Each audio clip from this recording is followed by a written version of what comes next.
part of the Press Play Podcast Network.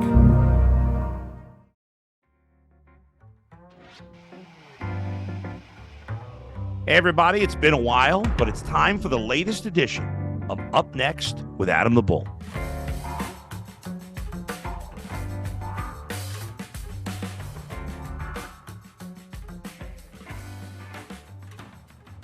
You're all used to me talking sports, but on this podcast, we're talking about television, and mostly streaming television, since I think everything on network TV is absolute crapola.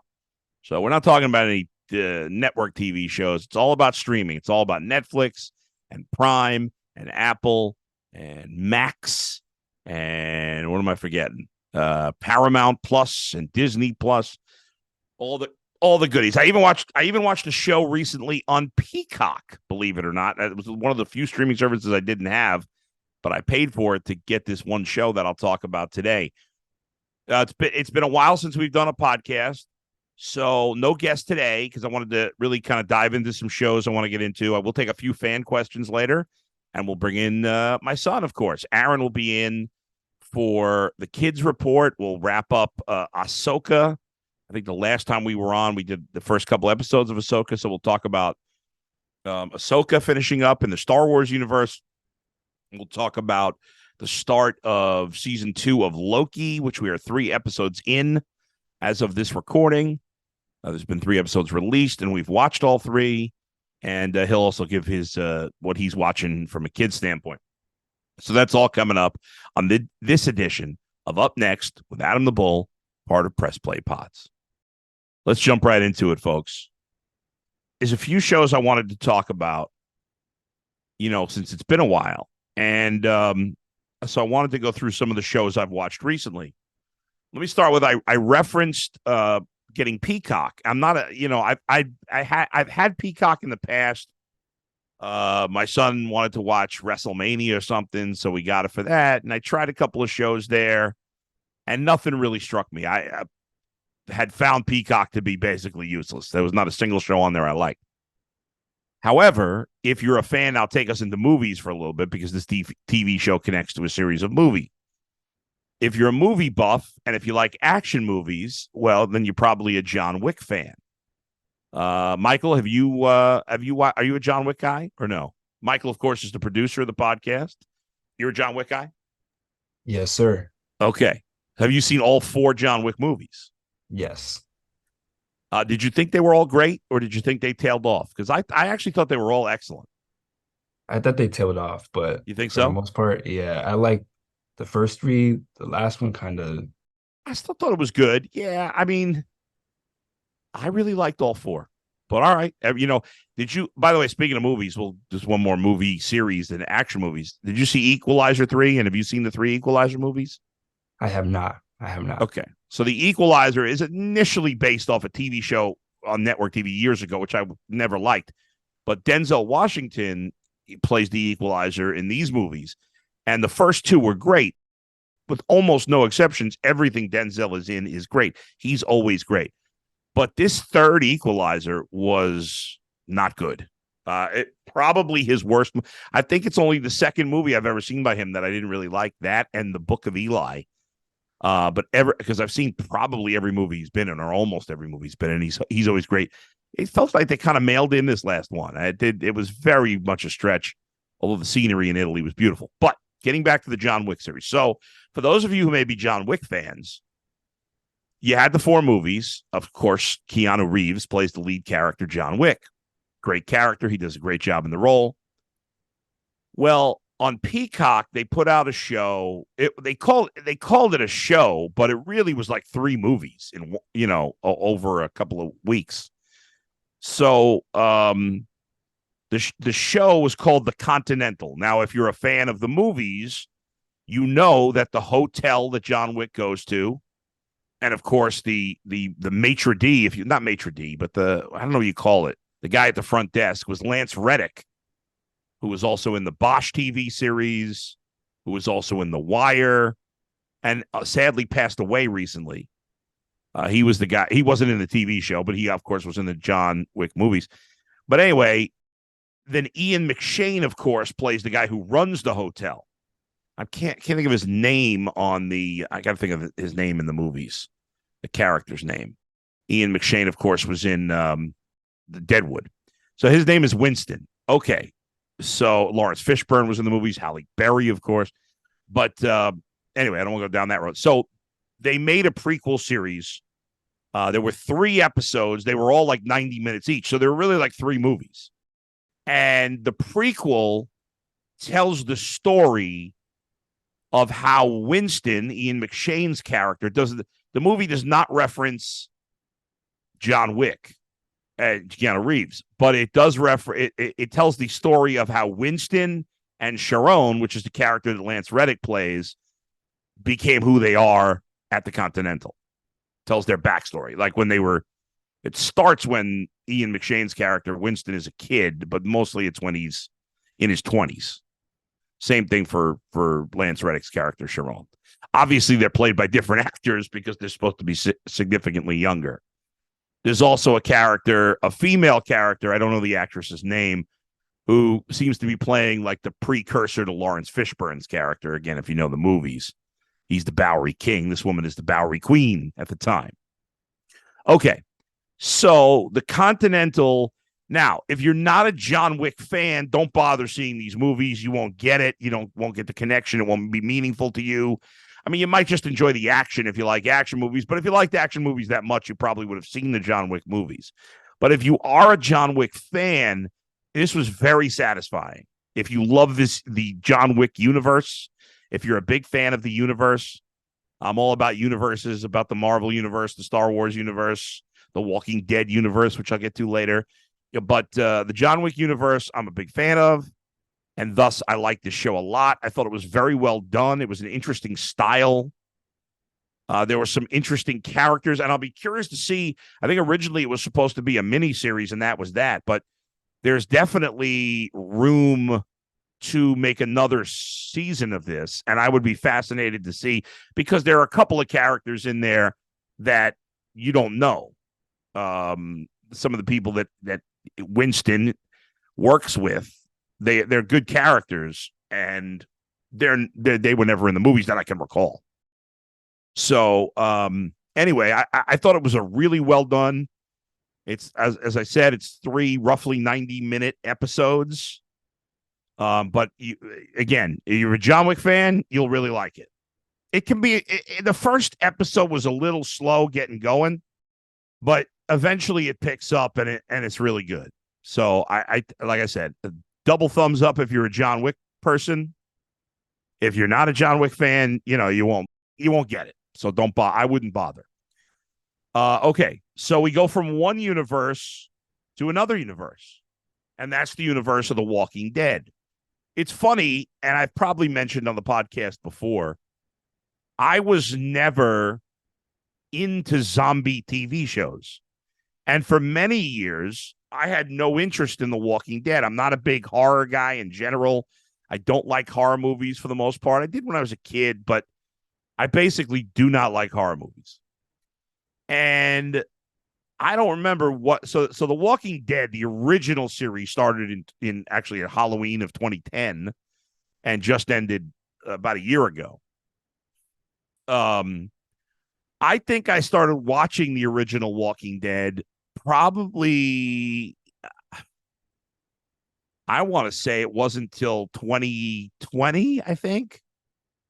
Yeah, I think it was during COVID that my wife and I decided to start watching it. By that point, they had already finished 9 seasons, or they were actually in the middle of the 10th season during COVID. So there was like a bazillion episodes.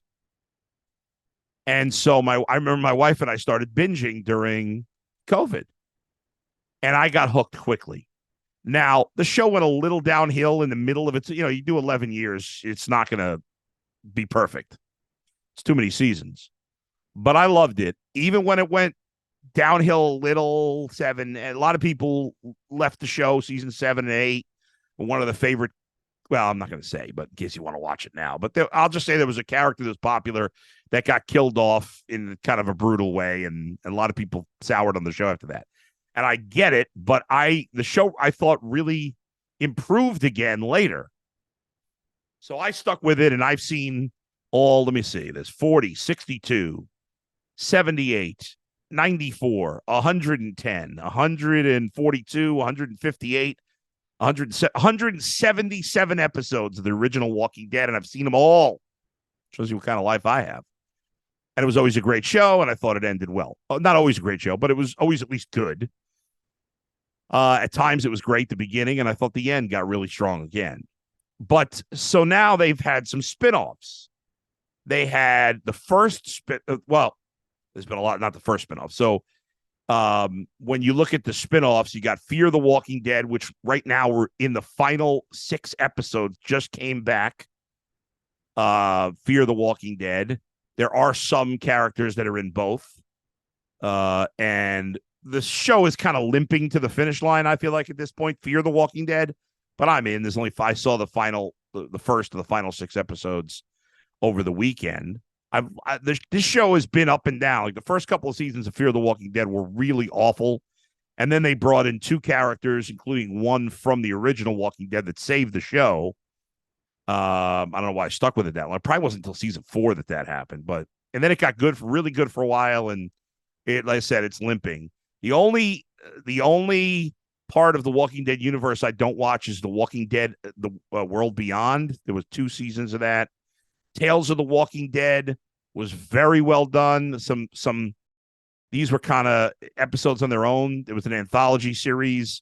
There was only one character you recognize if you're part of the family. But more recently, they've done spinoffs following The Walking Dead with some original Walking Dead characters. In The Walking Dead Dead City, it starred Maggie and Negan. We talked about that over the summer. I thought it was very well done. I recently watched the 6 episodes of The Walking Dead Daryl Dixon. Now, obviously, if you're a Walking Dead fan, you know who Daryl Dixon is.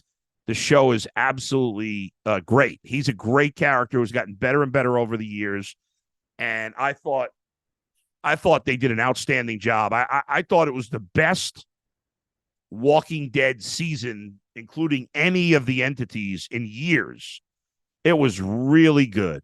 It was well written, well acted. So if you had been thinking about maybe getting back into Walking Dead, it's a good call. Now, next year, The Walking Dead, The Ones Who Live, we finally see the return of Rick and Michonne. Obviously, I'm looking forward to that. We got that in the final episode of The Walking Dead. You saw them both right at the end, which people had been waiting for a long time. But 2 thumbs up again for Walking Dead Daryl Dixon. Next show I want to get into. The Lincoln Lawyer. Now, this was a show. There's been 2 seasons of The Lincoln Lawyer. But before I do that, I'm going to take a quick break. Let me take a breather here for a second. Take a quick break. And when we come back, I want to talk about The Lincoln Lawyer. I got to get into that. And I want to talk about also a show called The Power that came out earlier this year that I recently got into, and I'm obsessed with the show. Plus, we'll do the kids report. Aaron will join me for that, and I'll take some fan questions as well. It's all coming up next with Adam the Bull.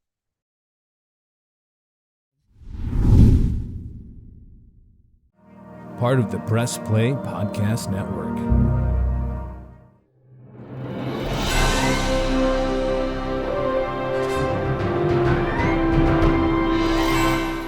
What's up, everybody? Chase Smith here from the Chase Smith Podcast and Cavs on the Break NBA Podcast. And I'm JD, host of the Hyman Podcast, part of the Press Play Podcast Network, and we are super excited to bring you a brand new show starting next Tuesday, the Fanfare Podcast. The Fanfare Podcast is all about your favorite movies and our favorite movies and the best moments in cinema. To help guide our discussion, each episode will feature one classic, and we will grade this movie using a report card-like scale A through F. We're going to be grading categories like acting, directing, cinematography, the score, and even the movie poster itself. And when we're not featuring a movie report card, we'll be sharing our movie rankings, franchise deep dives, actor and director interviews, and everything in between. Movies have been a major part of our lives, and we cannot wait to share our thoughts with you. Our premiere episode will drop Tuesday, June 27th, and JD and I will be reviewing Raiders of the Lost Ark in preparation of the release of Indiana Jones and the Dial of Destiny on June 30th, the 5th installment of the franchise. Join us on the Fanfare Podcast, available on Apple Podcasts or wherever you listen to your podcast. Welcome everyone to Podcast 616, the official podcast of Earth 616. I am your host, Damon Royster, and I am inviting you to listen and subscribe to this Marvel Cinematic Universe podcast. On Podcast 616, we gather some of today's greatest comedians, writers, and actors to dive deep into all things Marvel, like comic book history and lore, all the interconnected superhero storylines, and of course, who's hot and who's not in the MCU. Honestly, why aren't you listening right now? You have the power to listen to Podcast 616. And as we always say, with great power comes even greater responsibility. Listen and subscribe to Podcast 616 wherever you get your podcasts.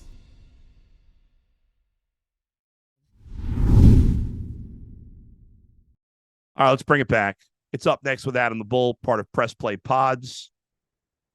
Kind of recapping some of the shows I've been watching recently. I referenced the show The Lincoln Lawyer before the break. So there's an author by the name of Michael Connelly. Michael Connelly is one of my favorite authors. Michael Connelly has a number of characters he's written about, but the two main characters that he writes about the most, one is named Harry Bosch. There were 7 seasons of a show called Bosch on Amazon Prime, and now they just started the 2nd season of Bosch Legacy, which is a spinoff. It's basically just extra seasons of Bosch, except he's not a cop anymore. He's now a private detective. That show remains a very good, fun show. I've watched the first 4 episodes of that show. And it's excellent. Once again, they've done a great job. I mean, it's like essentially the 9th season. Very well cast. Titus Welliver, who plays the lead role of Bosch, is great. Well, another one of the characters in Michael Connelly's books is the Lincoln Lawyer. His name is Mickey Haller. He goes by the name Lincoln Lawyer. So Netflix put out a Lincoln Lawyer show last year, or 2 years ago, last year. I can't remember when the first season came out. I started it. It didn't grab me, but I decided to go back at the recommendation of my good friend Dustin Fox, my former radio partner. And I watched give the first season a second try, and I liked it. And I watched the 2nd season. The show really grew on me. Now, is it a little cheesy? Sure. I stopped watching All Murders Only in the Building. What the hell? Only Murders in the Building, because I thought the cheese factor exceeded the comedy. In the Lincoln Lawyer, it's like the cheese factor versus the drama. It's a little cheesy, but I thought the drama through 2 seasons has outweighed the cheesiness. And so it really grabbed me. I did like some of the characters. At first, I didn't think they casted the Mickey Haller character based on the books well. I think that bothered me at first, but I kind of grew into it. What's interesting, if you're a fan of the books, you know there's a connection. I won't say what it is, but you know there's a connection between Harry Bosch and Mickey Haller. Now, as of now, we don't even know if they're in the same universe from a TV perspective. We know from a book perspective they are, because they're written by the same author. And eventually, down the line, they're both in some of the books. But I don't know if that's going to happen. It would be really cool if it did in the TV universe. They're on 2 different networks or 2 different streaming services, so I'm not sure. Bosch is on Amazon Prime, and now the new Bosch show, the Bosch Legacy, is on, Freevee, which is part of Prime as well. And as I said, Lincoln Lawyer is on Netflix. So I don't know if they're ever going to do that. I would think that the author, Michael Connelly, who's involved, would want to do that. But I do highly recommend both shows. If you want to go watch Bosch, there's a million episodes because, like I said, it's been around a while. Watch Bosch first and then watch Bosch Legacy, because you won't get Legacy without the original. Finally, the final show I want to talk about before I get to Aaron and before I get to the fan questions, and that's a show called The Power. Now, this was a show that I've talked about this. I watch a lot of shows. So if I start a show and it doesn't grab me, I go away. If I have nothing else to watch or somebody recommends it that I trust, I go back and give it a second try. Now, usually when I go back and give a second try, it's because it's been recommended. In this case, with The Power, it was never recommended to me, but I was up one night. I had nothing to watch, and I was looking for something to give a shot, and I gave the first episode, and it hooked me. After I had really only watched like a couple of minutes. This show, The Power, start really it's mostly an unknown cast, at least to me. The only two actors, well, there's three actors in there that I know. Toni Collette, who was in Little Miss Sunshine. She's been in a million things, right? She's one of the main characters. John Leguizamo, who everybody knows, plays her husband. And finally, there's a guy named Eddie Marsan, who's in this. He was, if you were a fan of the show, Ray Donovan, he played Ray Donovan's older brother, the one that ran a boxing gym. I don't think there was anybody else that I really recognized from this. Everybody, I mean, again, there may be somebody else in there that other people know. I didn't recognize anybody else from the show, but it's very well cast. The storyline is fascinating. It's also based on a series of books. There were 9 episodes first season. It's also on Prime. It came out originally in, I believe, in March of this year, at the end of March or early April, something like that. But like I said, I didn't watch it till this last couple of weeks. I love this show. So I don't want to give too much away. The Power is all of a sudden, young women have the ability to create electricity or fire. I don't want to give more than that away, even though you'll kind of learn about it quickly. And it is so fascinating because, you think we don't, as men, and I'm sure there's women listening too, but as men, I think no matter how much of a feminist you may be as a man,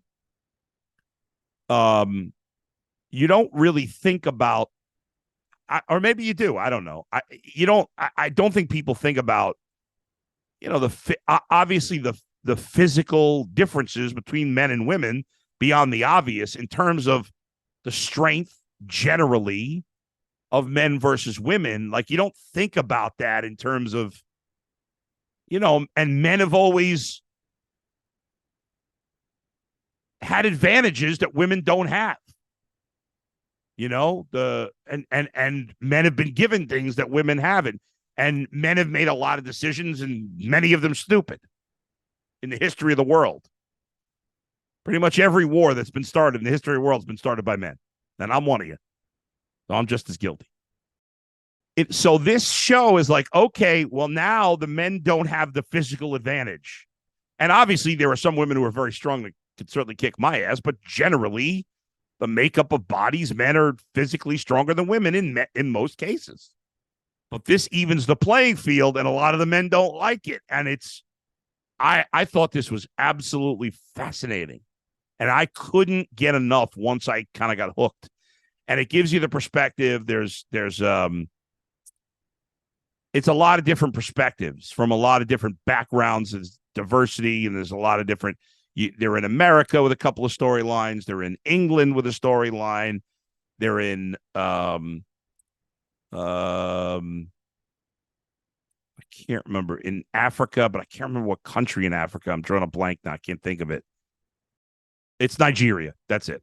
So there's a few characters that are from the Nigerian perspective, but actually, I said there's not a lot of famous actors in this show, but the guy who plays the Nigerian reporter, I think his name is pronounced in real life Tohi Jimo. He actually played. He was in Ted Lasso. He played, one of the soccer players there, Sam Obisanya. And he was great in that. Young guy.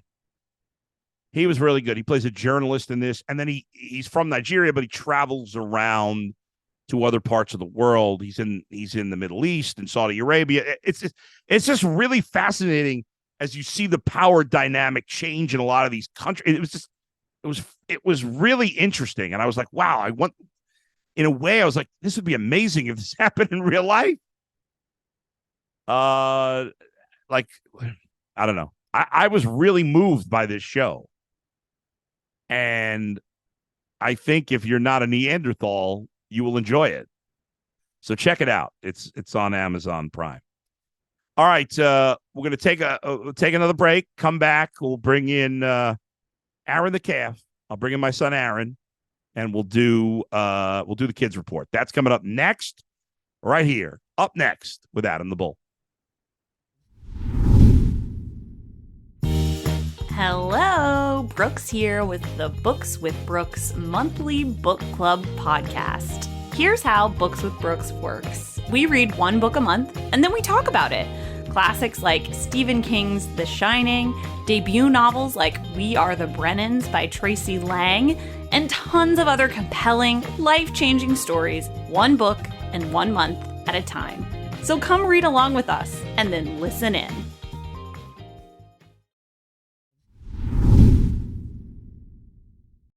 All right, welcome back. It's Up Next with Adam the Bull, and we're now joined by my son, Aaron the calf.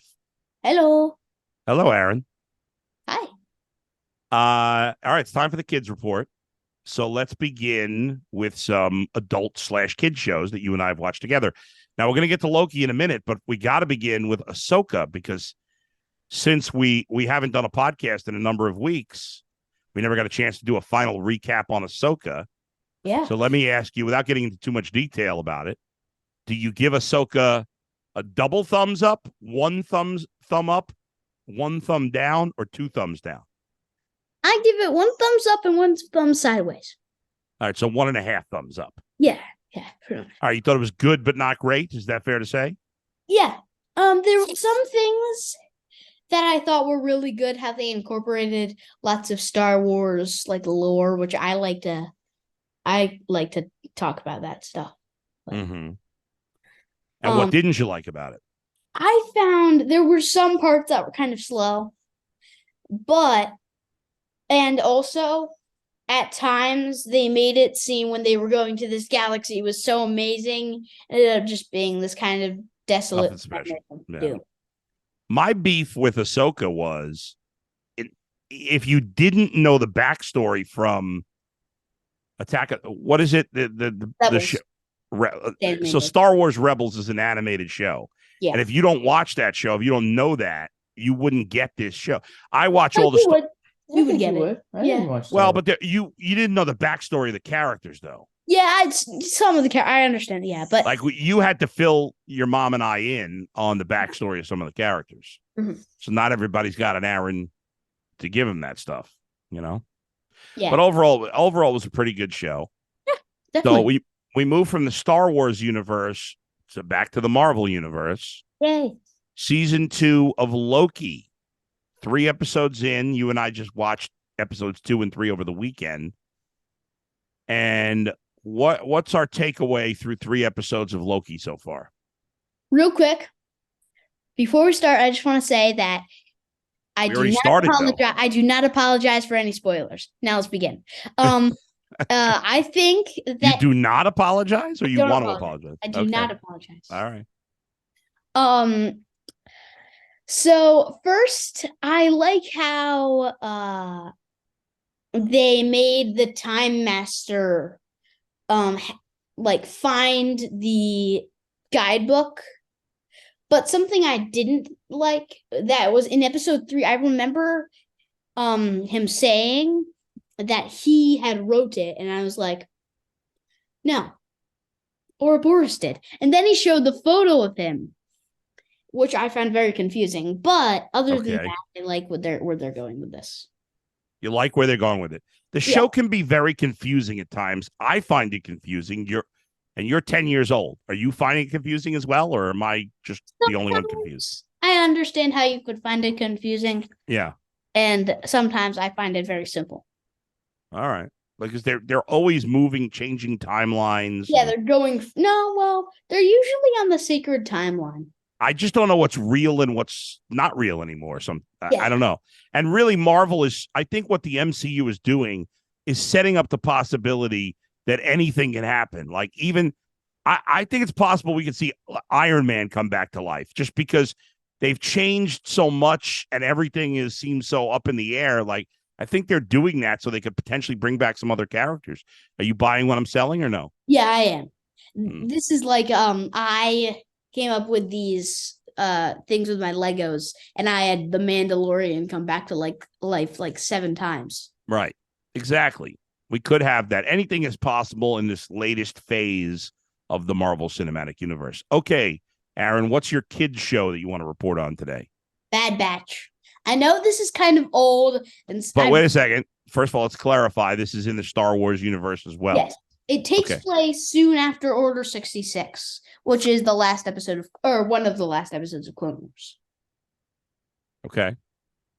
So tell us about it. What do you like about it? So something I like about it is that they added clones, which I already liked, but the clones they added weren't like the original ones. They were different, and they added more things to them that made the plot more interesting.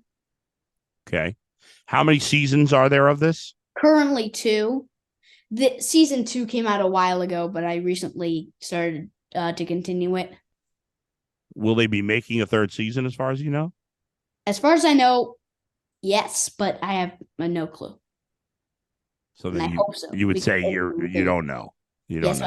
I don't know. They probably know me. All right. Any final thoughts on the kids report before we let you go? No. No, you're done. Just Crash is here, and he wants to say what his favorite show is. Crash is our family dog, by the way. Yes. We're on video recording this. You folks don't see the video at home. And my son is cuddling with his dog, which is very cute. Now, what does Crash want to say? Get a word from him before we go. Crash, you have anything to say? I'll translate. He says his favorite show is Pup Academy. It's a show where these dogs go to school. Yeah. And many weird things happen to them. Okay. Aaron, thank you for joining us. Crash, thank you for joining us. And we'll see you next time. All right. Farewell. Adios. Goodbye. Bye. All right, we're going to take a break. When we come back, I'll wrap it up with fan questions on the latest edition of Up Next with Adam the Bull. All right, welcome back. It's Up Next with Adam the Bull, part of the Press Play Podcast Network. We have some fan questions. Chase Smith, our fearless leader here at Press Play Pods, asks my thoughts on Loki season 2. Well, we just obviously answered that in the kids' report. I like it. I mean, I like Loki playing this different type of character. I just can be confusing. Chris Ossenheimer, who covers the Cleveland Guardians, he writes, he goes, my top 5 shows: Sopranos, Breaking Bad, The Wire, Californication, Modern Family. Yours? So I would say it's tough, and I like to do these questions off the top of my head. So off the top of my head, I would say he has 3 of my top 5 as well. I would say Breaking Bad is my favorite show of all time. The Wire, number 2. Sopranos, probably 3. Walking Dead, 4. And Better Call Saul, 5. That's I mean, those. Just trying to think if I'm forgetting. I mean, Game of Thrones. Game of Thrones, no, would not crack the top 5. I loved Seinfeld when network TV wasn't terrible. I don't think it would crack my top 5. I love The Boys on Prime. And by the way, I realized I left out one show. I love The Boys. And speaking of universes, The Boys, if you're a fan of that show, there's a show going on right now called Gen V, which is part of The Boys universe, has some of The Boys characters, but it's like The Boys in college, and it's really excellent. I'll talk more about it next time, because next time we come back, the season will be finished. So thanks, Chris, for the question. There you go. Let's see. We've got Brian says, have you seen any of the Mike Flanagan Netflix shows? I have not seen those. Michael, do you watch any of those? You know what they are? Nah, can you remind me which? So he does those shows. They're like horror shows, like The House of Usher, The Haunting of House Hill. I have seen that one. Okay, did you like that? Yeah, I liked it. Yeah. Yeah, I'm not like I said, I'm not a horror guy. I love Walking Dead, but I'm not a horror guy, so I haven't seen any of those. So sorry, I cannot answer that question. Let's see. Eddie tweets, we saw cord cutting to go from cable to streaming to save money with all these companies raising prices and becoming more siloed, what do you see as the next evolution in content consumption? It's a great question. I wonder if some of these streaming services will eventually merge. You know, we've seen the Showtime app merged into Paramount, Disney, along with, they own ESPN and Hulu, and you could buy them as a trio. I'm not sure. I finally cut the cord, if you will, and went from DirecTV to YouTube TV last month, and I'm happy. Chris now says he'd probably substitute Curb for Modern Family. That's fair. Curb is definitely better than Modern Family, in my opinion, and would be in my top 10 probably. Brian Abrams tweets, considering it's nearly Halloween, favorite best horror series, that would be Walking Dead. I guess you could say, another one on my top list, top 10, Stranger Things, if you want to include that. I would actually probably put Stranger Things even ahead of Walking Dead now that I'm thinking about it. Robbie J, can you name the one reboot spinoff in the last 10 years that was better than the original? I don't think there's any that are better than the original. I think Better Call Saul is very close to Breaking Bad, but not better. I mentioned earlier Bosch Legacy, just as good as the original Bosch, but I wouldn't say better. It really feels like the same show. And then more recently, I watched Justified City Primeval. Really enjoyable, but not better than the original Justified. So I can't think of anything else better. Radu tweets, is the reboot for Frasier another dumb idea? Yes. I never was a big Frasier fan. I tried the new one to see if it was worthy, but it felt totally like a cheeseball network TV show. And so I shut it off after about 2 minutes, and I very likely will never go back again. Thank you for all sending me for you all that sent me questions. Thanks to all of you who listened. Thanks to Michael for producing. Thanks to Aaron the Calf for joining me on the program for the Kids Report. I'll be back in a few weeks with the November edition of Up Next with Adam the Bull. For now, I'll see you next time, part of Press Play Pods. Good night, everybody.